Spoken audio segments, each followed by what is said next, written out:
A paz do Senhor, estamos mais uma vez com o nosso podcast Semear no programa EBC em Foco. Estamos muito felizes de estar aqui mais uma vez para juntos debater uma lição tão boa. Estou feliz pela tua vida, de você estar aqui também com a gente, para juntos meditarmos um pouco na palavra de Deus. Já está aqui comigo o pastor Marcílio. Paz do Senhor, presbítero Tiago, paz do Senhor a todos, paz do Senhor, missionária Márcia Cristina. Amém. A paz do Senhor, presbítero Tiago, a paz do Senhor, pastor Marcílio. Está conosco também aqui a missionária irmã Márcia Cristina. Quero saudar a todos que estão nos ouvindo, que vão nos ver com a paz do Senhor Jesus. Para mim é uma honra, é um prazer muito grande. Pela primeira vez estar aqui no podcast Semear para trazer um pouquinho mais da compreensão da palavra do Senhor em mais uma lição da Escola Bíblica, a lição muito proveitosa para nós. E você que ainda não é inscrito, se inscreva no nosso canal, compartilha para o máximo de pessoas que você puder. E toda semana a gente está trazendo uma lição, comentando, debatendo. É sempre um prazer ter você aqui com a gente. Hoje a gente vai estudar a lição de número 12, que tem por título A Promessa de Vida Abundante. No decorrer do tempo, a gente vem estudando várias lições que falam sobre promessa, e hoje a gente vai falar sobre a promessa de vida abundante. Eu gostaria que a irmã Márcia lesse o textuário, e em seguida o pastor Marcílio também vai estar lendo a verdade prática. Textuário. Eu sou a porta. Se alguém entrar por mim, salvar-se-á, e entrará, e sairá, e achará pastagens. O ladrão não vem, senão a roubar, a matar e a destruir. Eu vim para que tenham vida e a tenham com abundância. João, capítulo 10, versículos 9 e 10. Verdade prática. O Senhor Jesus tem uma promessa de vida abundante para quem se relaciona com Ele de maneira plena. A leitura bíblica em classe está no Evangelho de João, capítulo 10, versículo 7 ao versículo 18. Você pode estar lendo aí da sua casa, não vamos ler para não ficar tão extenso o nosso conteúdo aqui, o nosso vídeo.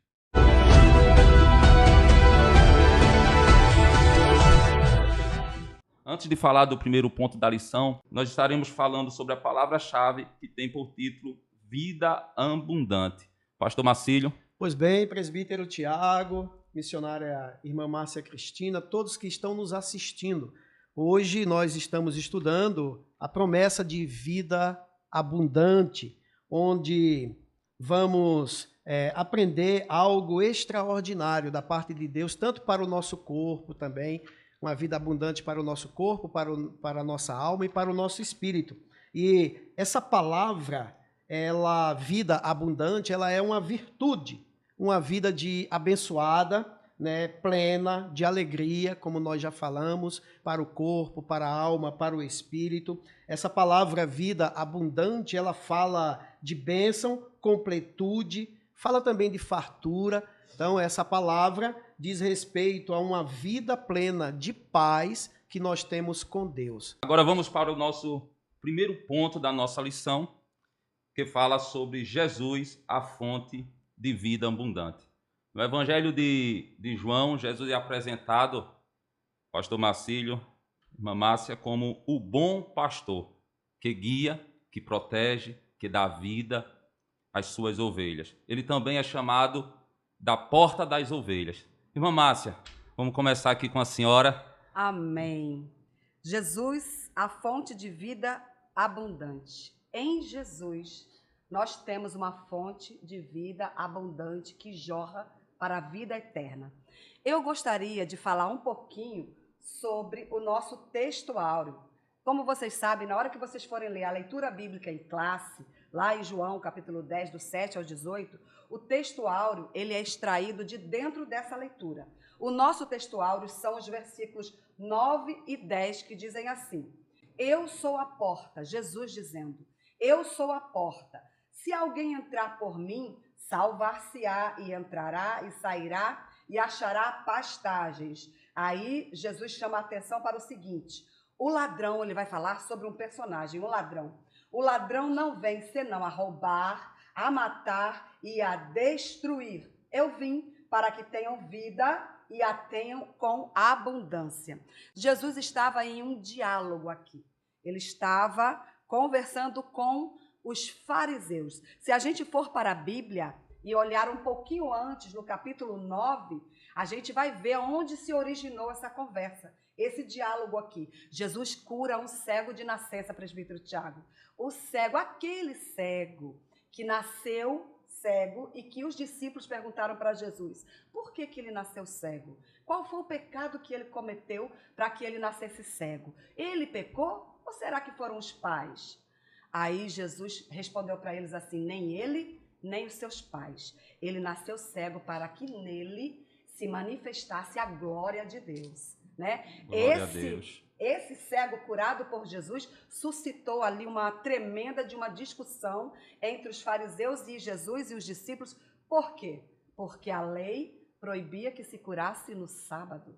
O sábado não era para se fazer nada, bem nenhum, a quem quer que fosse. Mas Jesus, vocês sabem que Jesus veio cumprir a lei e Jesus veio formatar essa lei. E para Jesus não tinha essa validade de dias. Jesus curava no sábado, no domingo, na segunda, Jesus curava. Ele queria apenas que tivesse um coração com fé para que pudesse crer.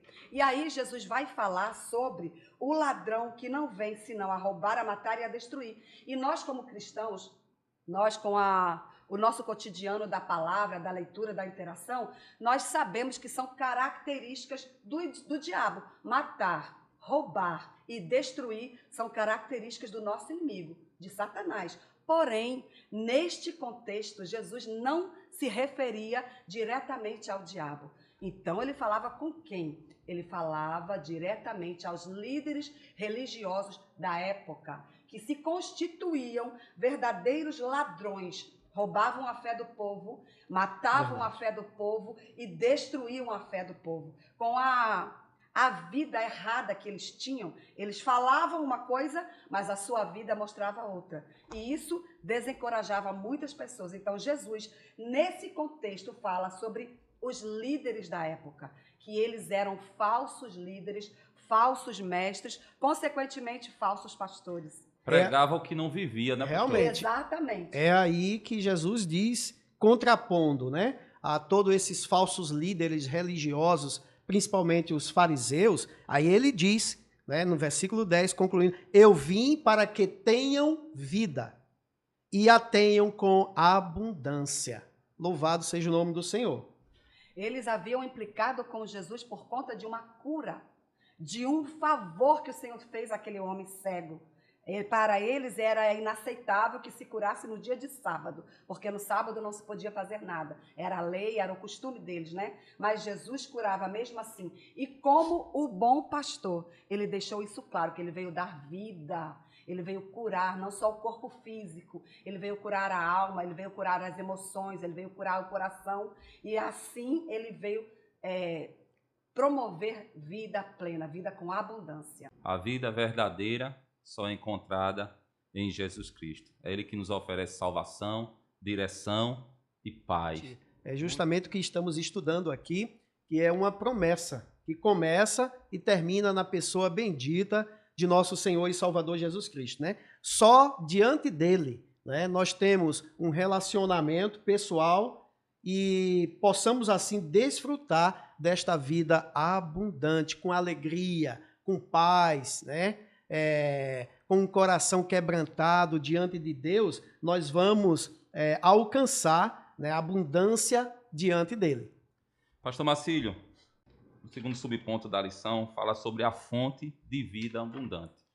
Pois bem, o presbítero Tiago, nós observamos aqui que a fonte de vida abundante, Jesus, ele é esta fonte.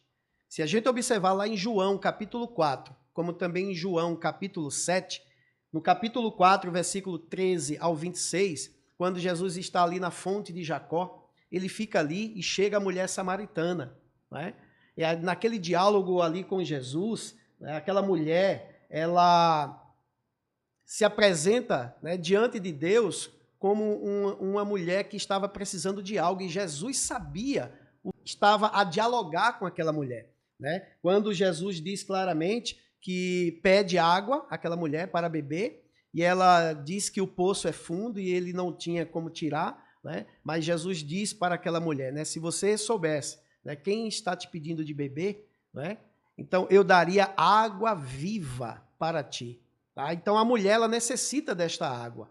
Então, como Jesus é a fonte da água, eu digo que jorra para a vida eterna. Então, lá em João, capítulo 7, versículo 37 e 38, Jesus é a fonte da água que jorra para que todos nós, seres humanos, possamos ter a vida eterna. Ele nos diz assim, e no último dia, o grande dia da festa, que festa? Justamente a festa dos tabernáculos, que está lá em Levítico, capítulo 23, versículo 36, né?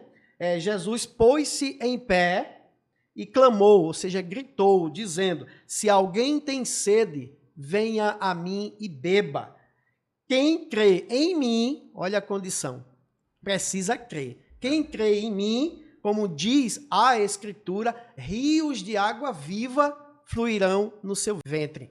Então, o que é que nós observamos? Ele é a fonte que jorra para a vida eterna. Eu tenho aqui, presbítero Tiago, missionária irmã Márcia Cristina, algo interessante. Os maiores rios, como a gente está falando de fonte, nós vamos observar aqui, né?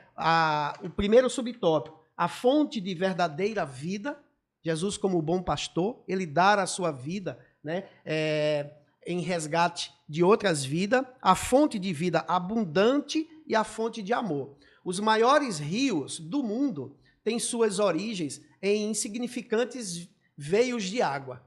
Vou citar 3 exemplos aqui para nós entendermos que, geralmente, esses lugares das nascentes dos rios, eles são em difíceis acessos. Por exemplo, o rio Una, aqui, que banha a nossa cidade em Barreiros, Pernambuco, tem a sua nascente no município de Capoeiras e se torna perene na cidade de Altinho, né? Então, já o rio Amazonas, a gente pensa que nasceu aqui no Amazonas, mas muito pelo contrário, nasceu no Peru. Ela tem a sua nascente no Peru, na cidade de Arequipo. E o Rio São Francisco, que a gente aqui no Nordeste pensa que ele surgiu aqui. Ele surgiu lá na cidade do município de São Roque, de Minas Gerais. Então, essas nascentes, essas 3 nascentes que eu falei aqui, do Rio Una, do Rio Amazonas e do Rio São Francisco, são nascentes que elas podem secar, né? Por uma questão da natureza, ela pode secar, mas Jesus não. É a nascente, a fonte da água inesgotável, como a missionária irmã Márcia está dizendo aqui, inesgotável, que jorra para a vida eterna. Esses rios não vão jorrar para a vida eterna, mas Jesus, ele é a fonte que jorra para a vida eterna. Amém. Nós estamos tratando sobre vida em abundância, vida abundante. Pode ser que alguém pense que vida em abundância, vida abundante diz respeito à prosperidade, ter muita coisa, ter de tudo muito, mas não fala sobre isso. Jesus não deixa isso claro. Eu não estou querendo dizer que é bom não ter prosperidade, e não é bom ter prosperidade, não é isso. O crente, ele entende em Cristo que há um equilíbrio, saudável aí. Vida abundante, prometida por Cristo, a vida abundante que Cristo nos promete, ela não é um roteiro de um conto de fadas, onde você simplesmente, eu conheci Cristo, vou passar a segui-lo e agora a minha vida vai ser transformada, eu vou ter prosperidade, a minha vida vai ser abundante. Não nesse sentido, né? Ela não nos leva a vaguear, os nossos pensamentos ficarem vagueando em desejos dessa terra, desejos aqui, que começam e terminam aqui mesmo. Muito pelo contrário, nos leva a desenvolver uma maturidade espiritual que nos dá condições de nós nos posicionarmos e de nós entendermos que vida abundante em Cristo significa que, mesmo em meio a provações e aflições, o Senhor nos promete suster. Ele nos sustém. Basta, tão somente como o pastor Marcílio falou, ter fé. Ele encontrando um coração que crê, um coração disponível, né? Quebrantado, para que ele possa habitar. A vida abundante é essa consciência de que mesmo em meio a tantos problemas e dificuldades da nossa vida, nós estamos em Cristo, estamos bem, estamos em paz. Amém. Amém. Salmos 36 e o 9, o salmista diz assim: porque em ti está o manancial da vida, na tua luz veremos a luz. Glória a Que Deus. coisa boa, né? Uhum. Então, em Cristo, ele é a fonte da vida, ele é a fonte do amor, né? Ele é a fonte aonde a gente vai buscar com a certeza que vai achar. Exatamente. Que coisa boa. E no encontro de Jesus com a mulher samaritana no poço, que o pastor Marcílio falou sobre a fonte que jorra para a vida eterna, Jesus disse para ela que de dentro dela jorraria esta fonte para a vida eterna. O que significa? É uma fonte que não se esgota, que não se acaba, água limpa, que é a palavra nos sustenta, nos alimenta, nos mantém saudáveis. E aquela mulher, quando descobriu isso em Cristo, ela teve a sua vida transformada e também, através da transformação da sua vida, ela pôde testemunhar e outras vidas foram transformadas, porque a palavra ainda vai dizer. Se a gente continuar lendo, ela voltou para o vilarejo onde ela morava, esqueceu até o cântaro lá na beira do poço e disse: venham conhecer um homem que conhecia a minha vida, sem que eu tivesse falado nada. Ele falou tudo sobre mim. E ele me transformou de dentro para fora. E agora, o que de mim jorra alcança outras vidas para serem transformadas. Ele também. sabia de toda a necessidade Sabia daquela tudo mulher. que ela precisava. Citou até quantos maridos ela tinha, né? E que o último que ela tinha não era dela, né? E essa mulher agora ela encontra vida em abundância, agora em Cristo. O amor de Cristo é profundo, o amor de Cristo é pessoal. Ele nos conhece intimamente, né? Como a gente vê nesse relato desta mulher que vocês acabaram de falar, ele nos conhece intimamente. Ele nos conhece no nosso Presbítero Tiago, missionária irmã Márcia Cristina, algo de extrema importância nós observamos aqui no primeiro tópico, né? Jesus, a fonte de vida abundante, que se repete também nos outros pontos, que é o relacionamento. Quando a gente vai observar, diante do relacionamento com Deus, aí tanto um tópico quanto o outro, a partir do momento que o ser humano passa a se relacionar com Deus, é que ele vai adquirir vida abundante. Então Deus, ele quer ter conosco um relacionamento com prioridades. Não somente com prioridade, ele também exige também de nós exclusividade. Mateus capítulo 6, versículo 33, a Bíblia diz: buscai primeiro o reino de Deus e a sua justiça, e as demais coisas vos serão acrescentadas. O que é que nós observamos aqui? Né? Jesus como fonte de vida abundante. Ele é o bom pastor, ele é a porta das ovelhas, né? E nós observamos que como porta, Jesus é o acesso para que você, eu, nós possamos ter vida abundante. Pastor Marcílio, ainda nesse terceiro subtópico que fala sobre a fonte de amor, o Senhor Jesus afirma que da mesma forma que ele é conhecido do Pai, conhece profundamente as suas ovelhas. Conhecimento nos lembra comunhão. E comunhão e conhecimento me faz lembrar a oração de Cristo, lá em João capítulo 17, que ele fala que ele tem unidade, assim como ele e o Pai são um, ele precisa e quer e ensinou aos seus discípulos a ser um com ele também. Muito bonito esse texto. Porque ele é o bom pastor. Ele é o bom pastor. E o bom pastor, ele cuida, ele dá a vida pelas suas ovelhas. E ele tem carinho, tem cuidado para com os seus seguidores.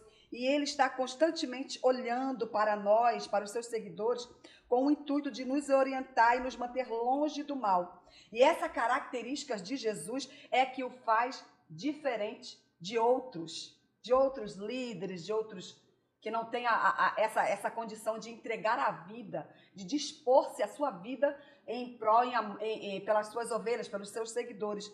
E falando ainda de João, capítulo 17, 21, nós vamos observar lá, quando ele diz, capítulo 17, versículo 21, para que todos sejam um, como tu, ó Pai, o és em mim, ele e o Pai são um, e eu em ti, que também eles, o que ele arrebanhou, que eles sejam um em nós, para que o mundo creia que tu me enviastes. O 22 diz assim: e eu dei-lhes a glória que a mim me deste. Ele compartilhou com a gente a glória que ele tinha e que ele tem com o Pai.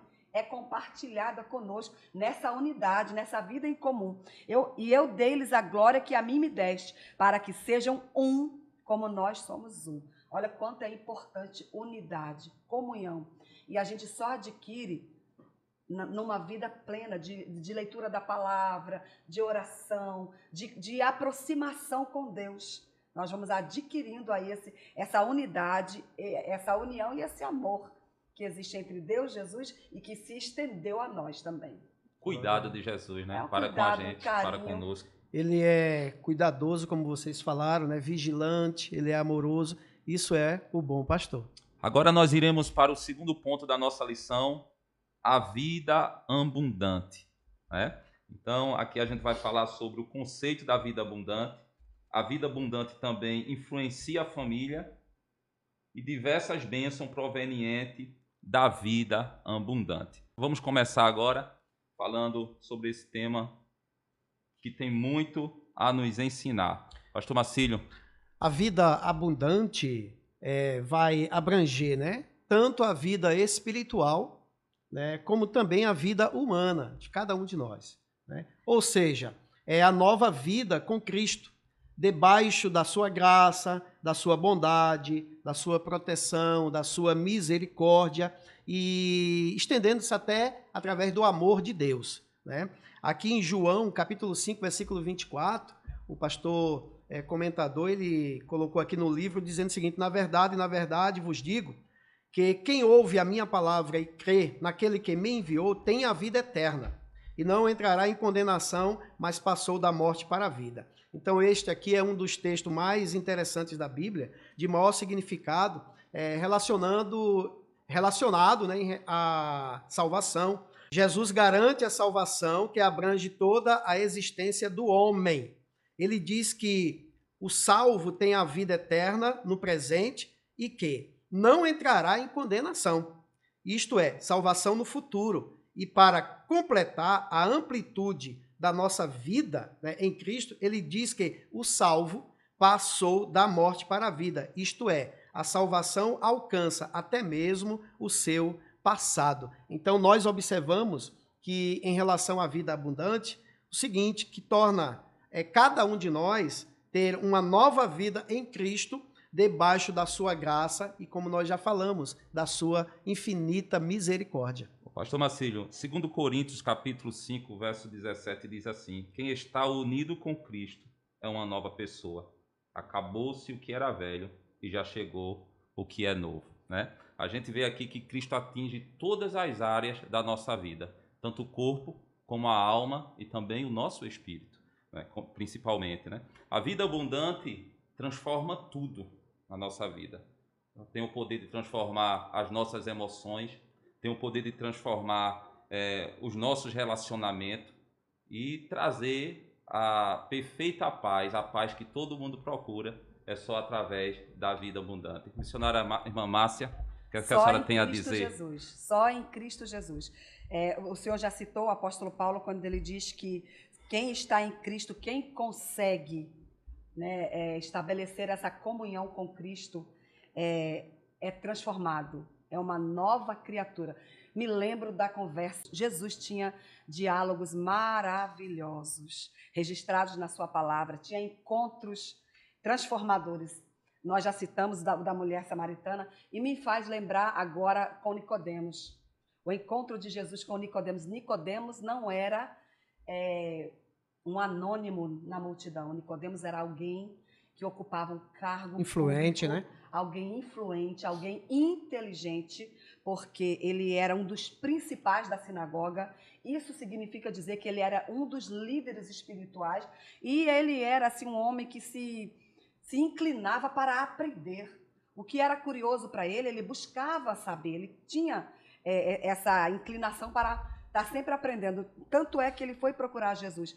Ele foi procurar Jesus num horário, talvez numa ocasião em que outras pessoas não vissem, porque poderiam julgá-lo, né? E ele vai dizer para Jesus, e Jesus diz para ele que quem não nascer de novo não pode ver e depois Jesus não pode entrar no reino. São duas condições que a vida em Cristo, a vida transformada nos dá, que é ver o reino e entrar no reino. Ver o reino, aceitar a Cristo, ver Jesus, recebê-lo e entrar, ter comunhão com ele, fazer parte disso, fazer parte do reino. Nicodemos ficou meio assim atormentado, meio tonto, né? Porque ele, ainda pensando como homem natural, como carnal, antes do novo nascimento, ele achava que era entrar novamente no ventre da mãe dele e nascer. E agora, como ele ia fazer isso? Eu acredito que a mãe de Nicodemos, nessa altura, já nem existia mais, já tinha falecido. Como é que ele ia resolver essa problemática? E aí Jesus explica de uma forma tão linda, tão pura, que é simplesmente um encontro com ele. É aceitá-lo, é reverenciá-lo, é crer que ele era o Filho de Deus, que ele era o Messias prometido e que ele estava na terra para cumprir o projeto de salvação de Deus. Aí, Você nascer de novo, né? Justamente, aí existe uma pergunta que Nicodemos ele precisava aprender, né? O que é, afinal de contas, o que significa, afinal de contas, nascer da água? Né? Então, Paulo, quando ele escreve a Tito, seu filho na fé também, ele diz, lá no capítulo 3, versículo 5, parte B, versículo 6, ele diz que Jesus nos salvou pela lavagem da regeneração e da renovação do Espírito Santo, que abundantemente ele derramou sobre nós por Jesus Cristo, nosso Salvador. Então, Paulo, corroborando aqui, né, com as palavras, né, do novo nascimento que João escreve na vida de Nicodemos, ele nos ensina dizendo que nascer da água é nascer espiritualmente pela fé diante da palavra de Deus. E esse nascimento, pastor Marcílio, ele promove mudança de vida. O homem é tricotômico, nós já falamos isso aqui. Nós somos constituídos de corpo, alma e espírito. Quando eu falo homem, eu falo, genericamente falando, homem e mulher. O ser humano, ele é tricotômico, ele é corpo, ele é alma e ele é espírito. E essas três esferas, elas são completamente transformadas a partir do novo nascimento, a partir da vida abundante em Cristo Jesus. Amém. Agora vamos entrar no segundo subponto, que vai falar sobre a vida abundante, também influencia a família. E a gente vai ver aqui nesse segundo subponto que Paulo e Silas, ao serem libertos, não é? Trouxeram salvação também ao carcereiro e à sua casa. O texto diz aqui, é bom a gente ler, diz assim: eles responderam, creia no Senhor Jesus e você será salvo, você e as pessoas da sua casa. Então, quando uma pessoa se entrega a Jesus, mesmo que a sua casa não sirva ao Senhor, pode ficar tranquilo, porque através de você, que é um cristão que está na sua casa, não é isso? Os seus familiares também podem receber a salvação de Jesus Cristo. Exatamente. Eu vou até mais longe um pouquinho. De repente, a minha vida, a sua vida, a nossa vida, a vida de quem está nos ouvindo, quem está nos vendo agora, né? Às vezes as pessoas se desmotivam por ser só ele dentro da família um cristão. E realmente é um desafio muito grande. É difícil, né? É muito difícil. Mas quando acontece isso, eu penso assim. Pense que você pode ser a única Bíblia que alguém está conseguindo ler. A sua vida, o seu cotidiano, o reflexo do Espírito Santo que mora dentro de você pode ser a única fonte de aprendizagem bíblica que alguém tem acesso. Alguém olha para mim, olha para nós e vê Cristo em nós. Por isso é importante nunca desistir, nunca se desmotivar por estar somente essa pessoa aí em família, né? Assim como o carcereiro aqui alcançou misericórdia, ele estava pensando que ele ia morrer, porque houve aquele terremoto para libertar Paulo e Silas e todas as portas foram abertas. E aí o carcereiro pensa o quê? Pronto, eu era o responsável, eu vou para a pena de morte, eu vou morrer. E agora? Antes disso eu vou me matar logo, eu vou poupar esse trabalho. E aí Paulo diz, não faça isso, porque ninguém escapou. Todos ninguém nós saiu. Estamos aqui, Estamos todos aqui. E aí ele viu aquele milagre, aquele carcereiro já começou contemplando esse milagre, e ele pergunta para Paulo, o que eu faço para ter isso aí? Para ter essa serenidade que você tem também, eu quero, o que eu faço? O que eu preciso fazer para ser salvo? Tão somente creia no Senhor Jesus, e não vai ser só para você a bênção, vai ser para você e para a sua família. É como se ele estivesse dizendo, você vai para sua casa e você vai ser uma semente Vai ser lá uma na sua semente, casa. exatamente. Glória a Deus. Outro detalhe, presbítero Tiago, missionária irmã Márcia Cristina, que nós observamos aqui, dessa vida abundante, né, que é influenciada, que influencia também a família. Toda família tem que ter, principalmente os pais, tem que adentrar numa escala de prioridade, de valores, né? Todos nós precisamos ter Deus em primeiro lugar, depois a família, que são os pais e os filhos, depois o trabalho e depois a igreja.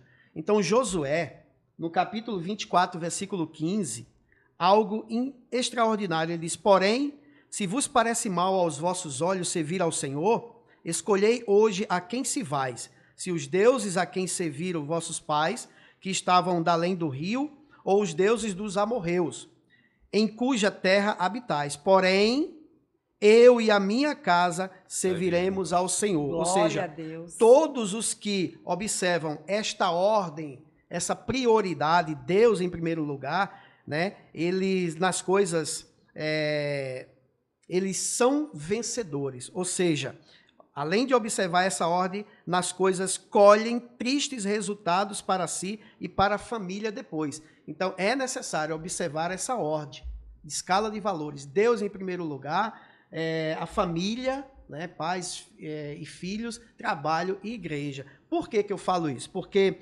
muitas pessoas nas igrejas locais, diz aqui o pastor Elinaldo Renovato, comentador, inclusive pastores, são salvas, mas perderam as suas respectivas famílias. Isso não é ter uma vida abundante, não é? Então, ele cita até um exemplo aqui, quando ele escreveu, em 1986, o seu livro, A Família Cristã nos Dias Atuais. Então, tem muitos pastores que, em primeiro lugar, é a igreja, testemunho de pastores que construiu muitas igrejas, ganharam muitas vidas para Jesus, mas perderam seus filhos, que se desviaram dos caminhos do Senhor. Então, qual é a prioridade para se ter uma vida abundante?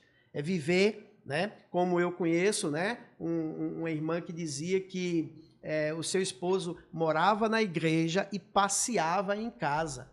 Então, isso tem que ser o contrário, né? Para que nós possamos ter uma vida abundante, porque uma família bem estruturada, Deus na vida, tudo corre bem. Todos terão vida abundante em Cristo Jesus. Agora nós iremos entrar no terceiro subponto, diversas bênçãos provenientes da vida abundante.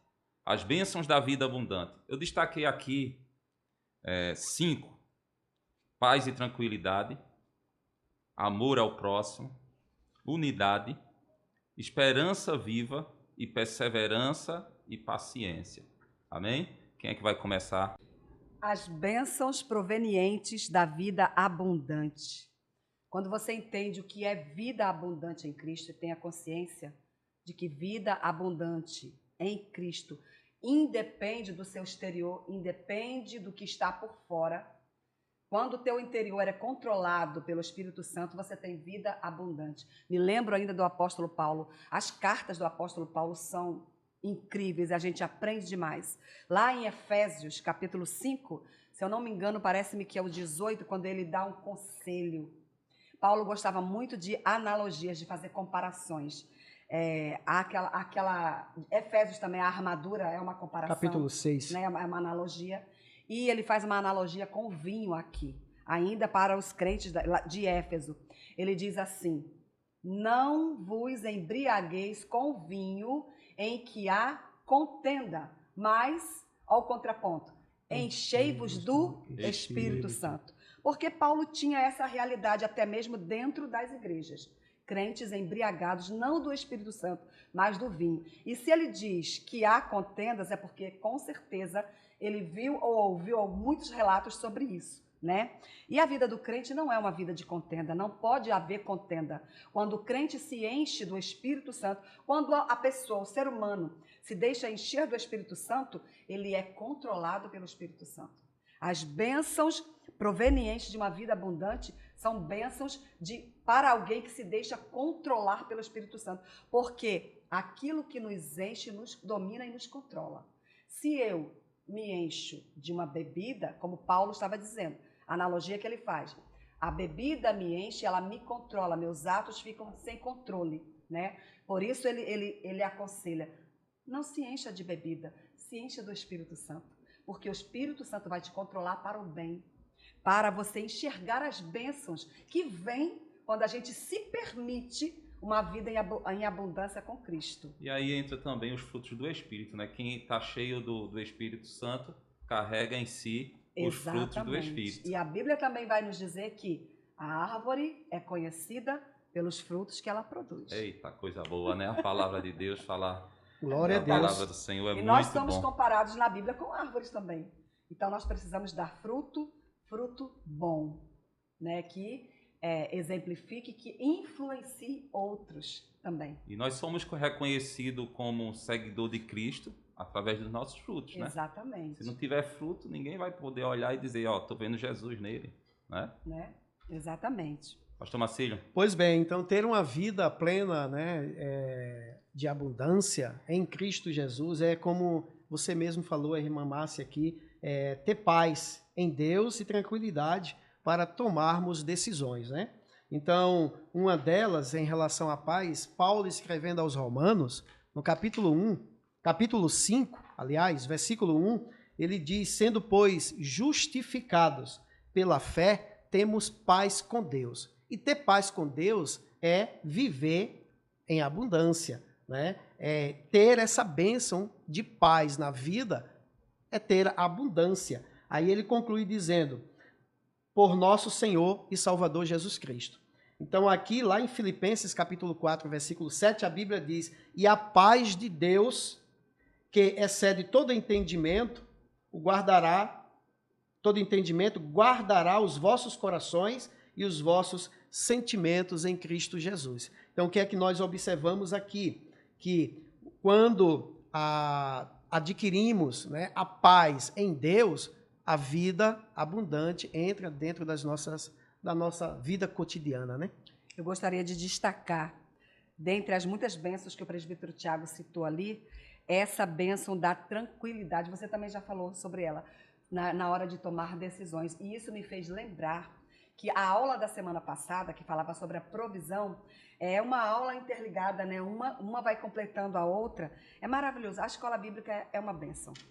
Tranquilidade nas tomadas de decisões. E eu falava para a classe, eu não lecionei na semana passada, quem lecionou foi a irmã Áurea, a minha amiga professora junto comigo, né? E eu falava para a classe o seguinte, que a importância de se manter estável. Vida abundante também fala sobre estabilidade emocional, tranquilidade emocional, que tem tudo a ver com os frutos do Espírito, né? Que fala sobre domínio próprio, é um deles. E eu creio, eu vou ser sincera, é um dos mais difíceis. Domínio próprio não é fácil, é complicado, mas é importante, é essencial, é primordial, porque a gente aprende. E eu disse para as meninas, para as minhas alunas lá, um sábio ensinou, isso fica para a nossa aprendizagem, não prometa nada quando você estiver muito feliz, muito alegre, radiante. Geralmente a razão se vai. Então não prometa nada quando tiver felicidade extrema. Também não responda nada a ninguém quando você estiver com muita raiva, muito chateado, muito magoado, porque palavras são flechas, palavras são pedras lançadas, né? Aí tem alguém que diz assim, a palavra se perde no vento, nem sempre. Ela tem um rumo certo. Então, não diga, não responda quando você estiver muito irado, com muita raiva. E não volta vazia, né? Não volta nunca vazia. E tem mais um. Não decida decisões tranquilas. Não tome decisões quando você estiver muito triste, cabisbaixo. Porque aquele momento de tristeza, ele vai te direcionar para uma decisão que pode ser que não seja a que você gostaria de ter tomado. Queira ou não, influencia, né? Influencia bastante. Estamos indo agora para o nosso terceiro ponto. E eu nem falei, né, no começo aqui, quando a gente começou o podcast. A missionária irmã Márcia é esposa do pastor Marcílio, para quem não conhece. Há 32 anos. Amém. Então, graças a Deus. Vamos agora continuar aqui o nosso papo.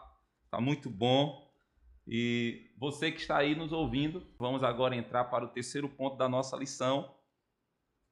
Vamos falar agora sobre o que identifica a vida abundante. Já falamos sobre a vida abundante e já falamos também Jesus é a fonte da vida abundante. Agora, o que identifica a vida abundante? A alegria do Senhor, né? A alegria do Senhor, nós sabemos que é a nossa força, é a força de cada cristão, é a força que nos motiva, é a força que nos levanta, é a força que faz a gente caminhar, que está de cabeça erguida, não é? Então, quem é que vai começar nesse subponto? Pois bem, Neemias, capítulo 8, versículos 9 e 10, né? Nós observamos que esta alegria, ela trata-se ao que ele se referiu, quando o povo estava preocupado, né, após ouvir toda uma manhã a leitura da palavra do Senhor, a lei do Senhor.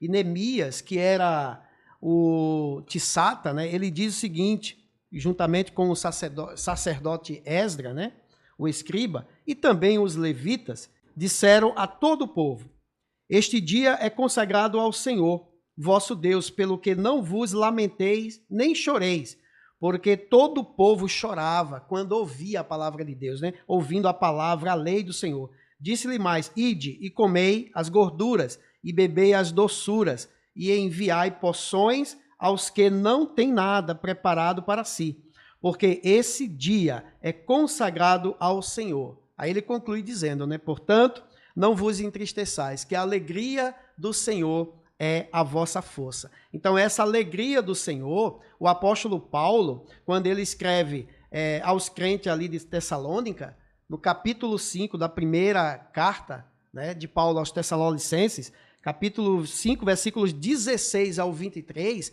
ele vai elencar, né, uma lista de recomendações de como ter uma vida abundante.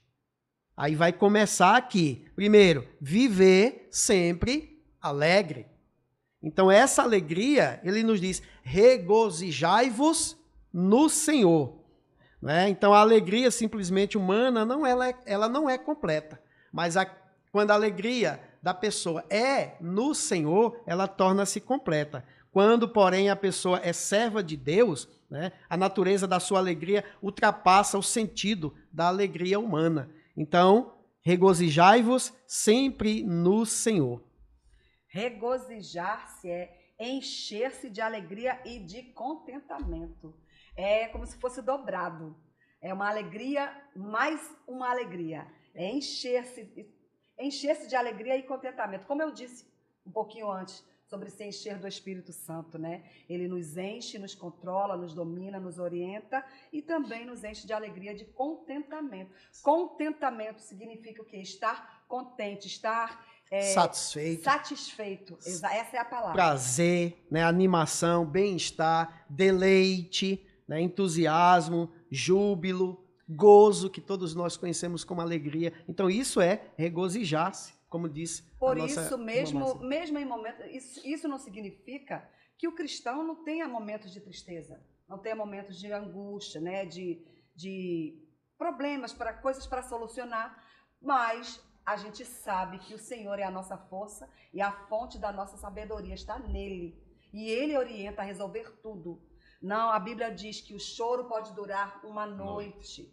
Há um problema, pode acontecer, acontece, nós somos seres humanos. Acontece algum problema que pode até nos tirar o sono, mas de manhã vem a alegria e vem a certeza de que aquilo passou, aquilo vai passar. E às vezes, isso já aconteceu comigo, de você enfrentar um determinado problema e às vezes levou muitos dias aquilo te agoniando e você confia no Senhor, entrega para Ele resolver porque o que não está em nós fazer é com Ele, Ele faz, né? E aí, de repente, aquilo passou, o Senhor deu a provisão, deu a resposta, e você se lembra, você pensa assim, como foi que eu saí daquele problema?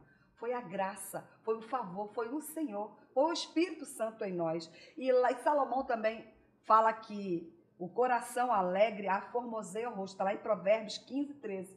Um coração alegre, ele reflete no nosso rosto.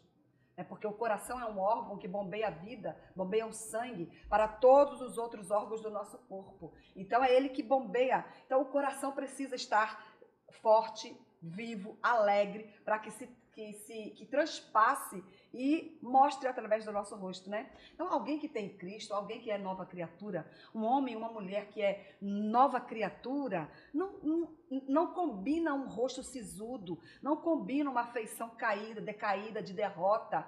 Quem conhece a Cristo e quem vive os seus ensinamentos é alguém que sabe que vai ter vitória, independente da luta que vier. Mas em Cristo somos mais do que vencedores. Olha aí, presbítero Tiago, a irmã Márcia citou aí Provérbios de Salomão, capítulo 15, versículo 13, né? Que o coração alegra, formoseia o rosto. E ele também, no capítulo 17 de Provérbios, versículo 22, né?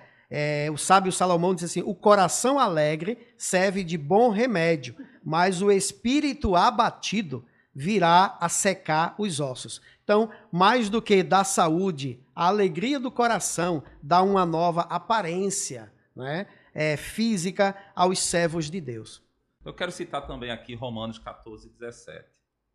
Diz assim: porque o reino de Deus não é comida nem bebida, mas justiça, paz e alegria no Espírito Santo. A alegria de Deus transcende, né, qualquer circunstância. Eu não sei se você que me escuta está passando por alguma circunstância difícil na sua vida, mas te alegra, não é? Levanta a tua cabeça, porque como já foi falado aqui, é apenas um momento, é apenas uma fase que logo, logo vai passar e tudo vai se tornar bonança e você vai sorrir e continuar alegre no Senhor. Amém? Amém. Amém. Aí observamos aqui, né, o início dessas recomendações que Paulo nos dá para que nós possamos ter uma vida abundante. Primeiro, alegria. Aí depois, orar sem cessar. Versículo 16, regozijai-vos. Versículo 17, orar sem cessar. Perseverar em oração, velando nela com ação de graças. É isso que a Bíblia nos diz. Buscar na fonte, né, pastor? Justamente, na fonte que ela é inesgotável. É por isso que a Bíblia diz: em tudo dai graças, porque esta é a vontade de Deus em Cristo Jesus para convosco. Já entra no versículo 18. Dar graça a Deus em tudo e por tudo. Amém. Então já vamos entrar aqui falando sobre gratidão, né? Que é uma virtude cristã. Gratidão por tudo. Uma virtude de quem conhece Cristo, de quem se envolve no reino, de quem tem conhecimento da palavra, de quem prioriza o relacionamento com Deus. É uma pessoa grata.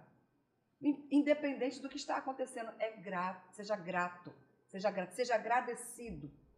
É uma virtude. A gratidão, pastor Marcílio, missionária irmã Márcia, a gratidão revela humildade e dependência de Deus. Dependência total. Quando eu sou dependente de Deus, quando eu reconheço isso humildemente, né, eu estou sendo agradecido por tudo que Deus ele faz na minha vida, né? Pelo alimento, pelo trabalho, pela saúde, pela minha casa, pela minha família. Então, eu sempre converso isso com minha esposa. Quer entristecer o coração de Deus, seja ingrato. É verdade. Porque só o fato da gente acordar pela manhã e respirar de novo, né? E sentir a brisa, a gente tem que ser grato ao Senhor. Porque Deus está dizendo assim: olha, Tiago, eu estou te dando mais uma chance para tu viver hoje. Então vai lá e vive como tem que se viver. Seja agradecido. O presbítero Tiago me fez lembrar minha amiga e irmã em Cristo Áurea, professora junto comigo. Sempre ela diz isso pra gente. Ela fala que ao acordarmos pela manhã, é o primeiro presente que o céu nos dá. É a vida. É o fato de você poder respirar, abrir os olhos, respirou, o Senhor te concedeu mais um dia de vida. Seja grato, até porque quem não é grato murmura. Murmuração desagrada ao Senhor. Porque o Senhor faz tudo, fez e faz tudo por nós. Tudo Ele fez por nós. Então nós não podemos murmurar. Foi o pecado que o povo de Israel cometeu no deserto. A murmuração e a ingratidão que fez com que eles passassem muito mais tempo do que o necessário no deserto. O apóstolo Paulo, escrevendo aos Efésios no capítulo 5, versículo 20, ele nos diz o seguinte: dando sempre graças por tudo a nosso Deus, e Pai, em nome de nosso Senhor Jesus Cristo.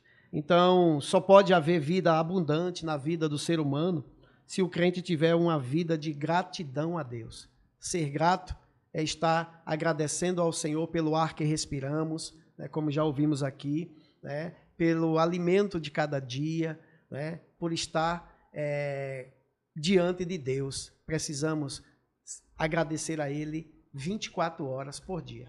Agora vamos entrar no terceiro e último subponto do terceiro ponto. Estamos já caminhando para o final. Vamos falar agora sobre vida no Espírito, vida de oração. Ser cheio do Espírito é cultivar a oração, não é? Se a gente quiser ter uma vida abundante, nós temos que cultivar a oração e também a leitura da palavra. Não adianta querer ter uma vida abundante se não procurar a oração e também não procurar se abalizar na palavra de Deus. É verdade. E a Bíblia é o único livro que, quando a gente lê e medita nela, estamos na presença do autor. Ele está ali junto com a gente, do nosso lado. Enquanto meditamos na palavra, enquanto nos alimentamos dela, o autor daquele livro está ali conosco. É o único, não tem outro autor de outro livro que esteja do seu lado quando você lê a obra dele. Mas Deus está, o Espírito Santo está conosco. Enquanto meditamos, nos aprofundamos na sua palavra.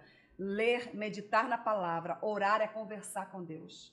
Orar é ter comunhão, orar é dialogar, orar é conhecer. Como é que você conhece uma outra pessoa? Conversando, trocando informações, dialogando, você vai conversando, e assim é com Deus. A nossa comunhão com o Senhor, ela é estreitada através da leitura da palavra e da oração.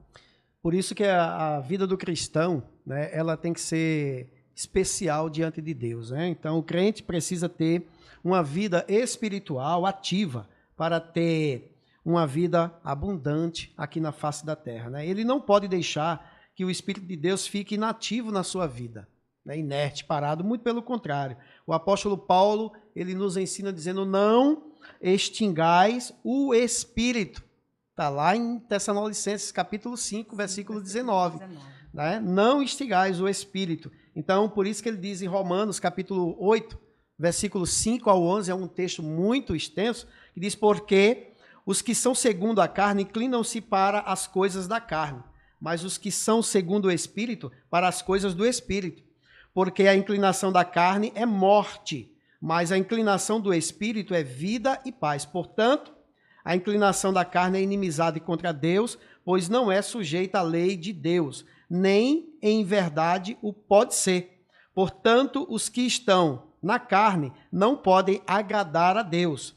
Vós, porém, não estáis na carne, mas no Espírito, se é que o Espírito de Deus habita em vós. Mas se alguém não tem o Espírito de Cristo, esse tal não é dele. E se Cristo está em vós, o corpo, na verdade, está morto, porque do pecado, mas o Espírito vive por causa da justiça. E se o Espírito daquele que dos mortos ressuscitou a Jesus habita em vós, aquele que dos mortos ressuscitou a Cristo também vivificará o vosso corpo mortal pelo seu Espírito que em vós habita. Então aqui nós temos algo extraordinário, né, que é uma vida espiritual com Cristo, uma vida plena, rendendo graças, né, diante de Deus, não desprezar o que está escrito na palavra do Senhor, examinar tudo que a Bíblia diz, retendo apenas o bem, abster-se de toda aparência do mal, procurar uma vida de santificação em tudo, para a vinda do Senhor, nos preparando. Então é isso, né, que significa, né, todos nós termos uma vida abundante. E olha que observação interessante do comentarista da nossa lição. No finalzinho aqui, ele diz assim, em todo tempo precisamos reconhecer que na rotina da nossa vida devemos ter sempre uma ocasião para orar, quer seja na nossa casa, quer seja no trabalho, ao acordar ou ao deitar. E o apóstolo Paulo continua a nos exortar, lá em Colossenses 4:2, perseverai em oração. Quem não tem uma rotina a seguir hoje em dia? É. Estamos vivendo uma geração acelerada. As coisas se resolvem em instantes, né? Exigem resultados rápidos. Ninguém tem paciência mais com Ninguém nada. tem mais paciência, ninguém espera mais. Mas nós precisamos tirar um tempinho para o Senhor. A comunhão exige isso de nós. Independente do quanto trabalhemos no reino, para o reino, mas o momento a sós é primordial.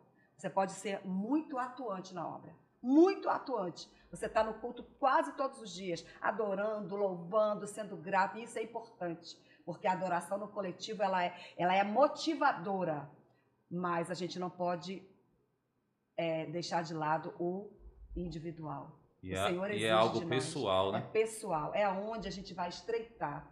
E no coletivo o Senhor fala conosco, sim, mas no individual ele fala diretamente. É para você e você com ele. Então é importante. A nossa vida é corrida? Mas num determinado instante a gente tem que falar com o papai a sós. Glória a Deus. Efésios 6:18, para encerrar esse último subponto. Efésios 6:18 diz assim: façam tudo isso, orando a Deus e pedindo a ajuda dele. Orem sempre, guiados pelo Espírito de Deus. Fiquem alertas, não desanimem e orem sempre por todo o povo de Deus. Então, a oração aqui, né, faz parte de uma vida cheia do Espírito Santo. A oração aqui mostra que é onde a gente tem relacionamento com Deus, tem intimidade com Deus. Então, se você quiser, né, fazer parte dessa promessa, então ore em todo o tempo. E orar em todo o tempo, o que significa orar em todo o tempo? A tua mente é livre. Você tem a mente livre, ela é conectada diretamente com o céu. Então, você está lavando o prato em casa para as irmãs, né? Geralmente, essa tarefa é uma tarefa mais feminina. Você está lavando a sua louça em casa, o seu pensamento está conectado. Você está dirigindo, só não pode se distrair muito, mas você tem condição de falar com o Senhor. Você está no trabalho, está na igreja, está dentro do supermercado, fazendo a sua feira, mas o seu coração, o seu espírito está em comunhão e você está conectado diretamente com o Senhor, orando em todo o tempo. Às vezes a gente pode olhar assim para Daniel e dizer assim: Deus livrou Daniel da cova dos leões, estava lá com ele, mas como era a vida de oração de Daniel? Constante. Não é? Tem que ser uma oração antes, uma oração durante e oração depois, né? Então, é aí que nós observamos lá em Isaías, capítulo 38, quando o rei Ezequias, né? Deus determinou ao profeta Isaías ir lá, né, que disse que ele ia morrer, que ele colocasse a casa dele em ordem, né? E ele roga ao Senhor e Deus pede ao profeta Isaías para voltar e sentenciar, dizendo que ele não morreria, né, e que Deus iria acrescentar 15 anos de vida a mais ao rei. Então ali nós observamos, ele virou o rosto para a parede, agradeceu ao Senhor, disse ao Senhor o que ele tinha feito. Por quê? Porque ele tinha comunhão com Deus. Então o significado de ter uma vida abundante é estar alegre diante do Senhor, é ser grato a Ele, é ser um homem, uma mulher cheia do Espírito Santo de Deus. Amém. Amém. Acabamos de conversar, debater sobre a lição, a promessa de vida abundante. Estou muito feliz por ter o pastor Marcílio aqui, por ter a missionária irmã Márcia. Amém. Muito obrigado, irmã Márcia, por estar aqui com a gente. A minha primeira oportunidade aqui no podcast Semear para falar da lição, que é algo que a gente ama há muito tempo, né, que o Senhor tem nos colocado nesse ministério da EBD e carinhosamente na Rede Esperança chamada de EBC, Escola Bíblica Cristã. E para mim foi uma alegria, uma honra muito grande. Espero poder participar mais vezes. Com certeza. Amém. Pastor Marcílio, meu amigo, é ele que está aqui com a gente. Obrigado, pastor Marcílio. Amém, presbítero Tiago. Graças a Deus. E agradecer a você que esteve até agora aqui participando. Deixa teu comentário aí, é um prazer a gente ler teu comentário. Amém? E na próxima lição, que é a última lição, a gente vai estar estudando a lição de número 13, que vai falar sobre as promessas de Deus são infalíveis. Está demais, Glória pastor a Marcílio, Deus. essa lição. Maravilhosa, né? Que Deus não é homem para que minta, nem filho do homem para que se arrependa, né? E o mais interessante, né? As promessas todas estão disponíveis a cada um. Basta tão somente crer e buscar. E já está vindo aí a nossa próxima lição. Pastor Marcílio, qual é o título da nossa próxima lição? Pois bem, nós temos aqui o primeiro trimestre do ano 2025 com o comentarista pastor Ezequias Soares, né, em defesa da fé cristã. Né? Vão ser 13 lições maravilhosas, né, nos preparando contra as heresias, os falsos ensinos, as doutrinas. Então, nós precisamos estar preparados, né, a dar a declaração de fé da nossa salvação. Amém. O que nos resta agora é orar, agradecer a Deus por este momento e vamos aproveitar a missionária a irmã Márcia para estar nos despedindo, né, com essa oração. Em seguida, o pastor Marcílio nos entrega a bênção. Pai querido, Pai santo, nós queremos agradecer, sermos sempre gratos pela oportunidade de estudar a Tua palavra, de transmitir esse conhecimento maravilhoso. Quero agradecer, Senhor, pela vida do presbítero Tiago, pela vida do meu esposo, do pastor Marcílio, que tem esse projeto tão incrível de todas as semanas levar a lição da Escola Bíblica Dominical a um povo, levar ao maior número possível de pessoas. Continua abençoando esse projeto, alarga, Senhor, esse projeto, as bênçãos provenientes desse projeto alcance todas as famílias. Em nome de Jesus, amém. Não saia daí, receba a bênção. A graça de nosso Senhor e Salvador Jesus Cristo, o grande amor do nosso Deus Pai, a comunhão e as consolações do querido Espírito Santo permaneçam em nossas vidas hoje e sempre. Dizemos amém.